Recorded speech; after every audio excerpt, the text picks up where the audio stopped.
It's hard to imagine, given what plays on a loop on that party's cable news arm, MSNBC. Have you watched MSNBC lately? Likely you haven't. Like the Tootsies, you're not the target audience, but you should tune in sometime. It's remarkable. Given that opposing racism is America's national religion, it may surprise you to learn that open race hate forms much of the substance of that channel's programming. And when we say race hate, we're not referring to the subtle coded variety. You want border security? You're giving your kids piano lessons? You like Shakespeare? You believe in the SAT? You must be a racist. That's not what we're talking about. We're talking about the kind of race hate you cannot mistake for anything else, the kind where people just come out and announce, I hate this race of people, and here's why I do. It's hard to believe that anything like that is happening right now on American television, but it is, out in the open. And the most amazing and the most creepy part of all is that no one is saying anything about it. It's all but ignored. And honestly, we had no idea what was going on either until we started getting texts from people. Are you watching this? Can you believe this? So we tuned in. Apparently on the left, what you're about to see is considered completely normal, even good. And that should worry you deeply. You don't want to live in Rwanda. But on MSNBC, they're already there. Now, you probably knew about Joy Reid, the race lady, who's been fixated on race hate for years now. But MSNBC has a new host, someone called Tiffany Cross, who hosts a show called The Cross Connection. Here's a selection. Many of us have seen the dangers when powerful white people decide they want something, they annex it. And they've never had a problem replacing the people who stand in their way. We see American white people are going crazy. They're resorting to violence. This is literally what conservative white folks do when they don't get their way. They turn violent. White people deputizing themselves in some position of authority to have jurisdiction over their life when they need to mind their blanking business. I don't think it's our responsibility to be tasked with destroying and dismantling the racial oppression that's against us. That's just saying we're more at fault than the white people who constructed this system and the white people who continue to practice institutional racism. A majority of white people do not support policies that would unpack and unroll and reform this system of justice. This is what they want. Matt Gaetz is giving the white folks what they want. White replacement can strangle culture. So yes, we should all be concerned about white replacement. It is, after all, a very threat to our survival here. Is there anything worse than white people? They're violent, they're heartless, they're cruel, they're deranged, they're secretive, they're dishonest. In fact, as you just heard Tiffany Cross say, white people are a mortal danger to you and your loved ones. They threaten your life. Are they poisoning the wells? Are they baking bread with the blood of your children?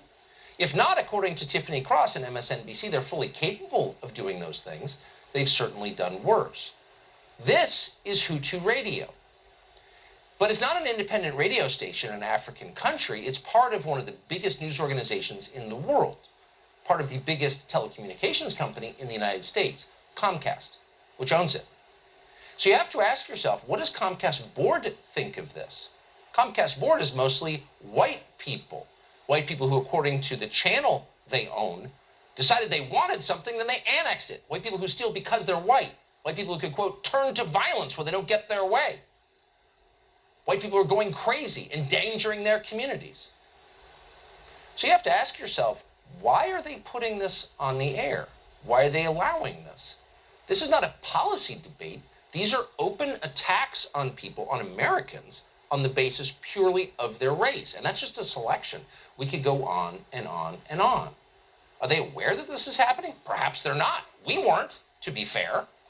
But it is happening day after day after day after day. And at a certain point, you have to ask yourself, if it continues and nobody stops it, do they agree with it? Maybe they do. And just in case you think that we are taking Tiffany Cross out of context and pulling the worst quotes from a out of context segment to make her seem crazy and racist, here's more. Here's Tiffany Cross at MSNBC.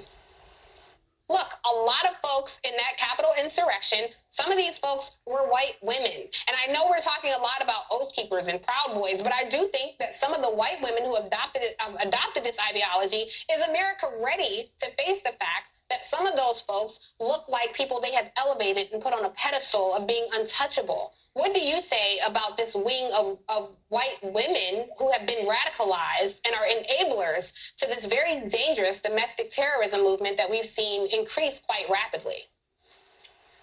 So it's not just whites, it's white women. Their women are bad too. Women, of course, are the key to reproducing the white race, which is clearly a threat, as she says again and again, to you and your family. They're dangerous. They want to hurt you. Now, don't be fooled by the fact that Tiffany Cross can barely speak a coherent sentence. She was a communications major, apparently, according to the internet. That didn't work. But the gist of it is very, very clear. White women are dangerous because white people are dangerous. They are, by the nature of their DNA, potential domestic terrorists. Now you could play the game, well, if any other group were spoken about this way, this would be shut down immediately. And of course, that's completely true. There's no other group in America you could talk about the way that Tiffany Cross and Joy Reid and other anchors in MSNBC talk about white people.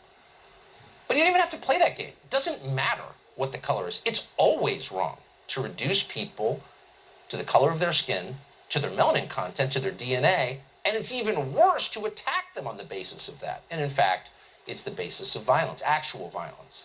Actual violence. But Tiffany Cross can't be criticized because she's oppressed. That's the key. Watch this. What we didn't see were enough voices willing to point out the deeper, festering rot that's plagued this nation since it was born. People who neither discovered nor built this land have been led to believe that America is theirs and theirs alone. Will this democracy survive? Well, a Yahoo News poll says no. But perhaps when you build a nation on stolen land with stolen labor, it was never going to be a republic we could keep. And so here we are, celebrating the birth of a nation, independence for white men.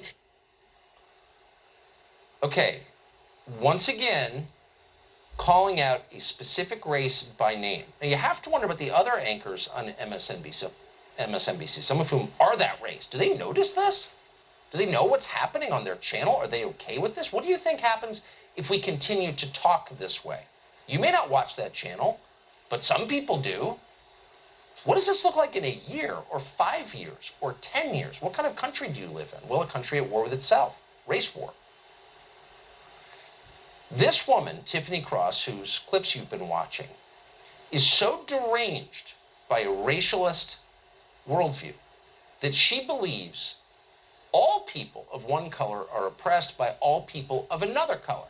And to prove it, she says, even NFL players, some of the richest people in our society, some of the most celebrated, the most famous, the most privileged, even they can't escape the all-pervasive hatred of diabolical whites. Watch this. I gotta say, Mike, the optics just look bad. To see all these black men crashing into each other with a bunch of white owners, white coaches, and the complete disregard of black bodies and black life. I mean, it just represents a larger issue. So, I mean, look, the average salary for an NFL player is more than $2 million a year. 60% of NFL players are African Americans. In some positions like cornerback, virtually all the first-string players are black. So, okay, we don't have a problem with that. Most people don't have a problem with that. But if you look at that picture and say, this is white supremacy, what are you really saying? You're saying that anybody involved in the sport who is white defiles the sport because whiteness is itself inherently corrupting. White people are so evil that their mere presence in a sport that is overwhelmingly African American and from which African American individuals are benefiting is enough to destroy the whole operation because there are whites involved. What kind of talk is that? Well, it's genocidal talk, actually. Not an overstatement. That's exactly what it is. So again, you have to wonder, what does Comcast board think of this? It's not a rhetorical question, really, now that we're talking about sports, because Comcast also owns an NHL team, a hockey team, the Philadelphia Flyers. And maybe not surprisingly, the NHL just published its first ever diversity report. And according to that report, we have a huge problem with hockey. And the problem is there are too many white people in hockey. Now, why is that a problem? No one actually explains. It doesn't need to be explained because it's just prima facie obvious. We've got a lot of white people. That's inherently bad because white people are inherently bad. Again, do you want to live in a country where powerful people talk this way? What do you think it looks like in 5 years? The head of the NHL's, quote, social impact division said, quote, we have a lot of work to do. Again, how does Comcast board feel about this? Will the board undergo some kind of forced diversification? What about the NBA and the NFL? And really, we're not following all of this. But as Joy Reid and Tiffany Cross tell us, that's probably because we're white and too stupid to understand. I think for Kamala Harris, she's had like the triple problem of being a woman, and so people not being willing to respect her the way that they would respect a male vice president, of being black, which we already know that what that carries with it is the anti-blackness comes, with the package, and then also being vice president at a time that is really, really difficult. Joy and I talk about this all the time. Madam Vice President, and you know this, Charlene, she black, okay? Yes. She went to Howard, she AK, and when she talks to you, Yeah. it is, I mean, she sounds She's so like regular. me. She's so regular She and really approachable, is. and it's unfortunate that more people don't Don't see see that. it. And there's also just the dumbing down of the American electorate. We could go on and on. We could read excerpts from Tiffany Cross's book, which are brimming with racial hostility. We could play you a million clips from Joy Reid, which are exactly the same, filled with open racial hostility. But you get the point. And if you don't believe us, just go ahead and tune into MSNBC. But it's not really about that channel or those hosts. It's about a society that thinks that's okay. Where it's not really about diversity, it's about hating other people on the basis of their race. And it's a little bewildering to the rest of us who thought the whole point of America was that we're aspiring to a country where we are judged by the content of our character, not the color of our skin.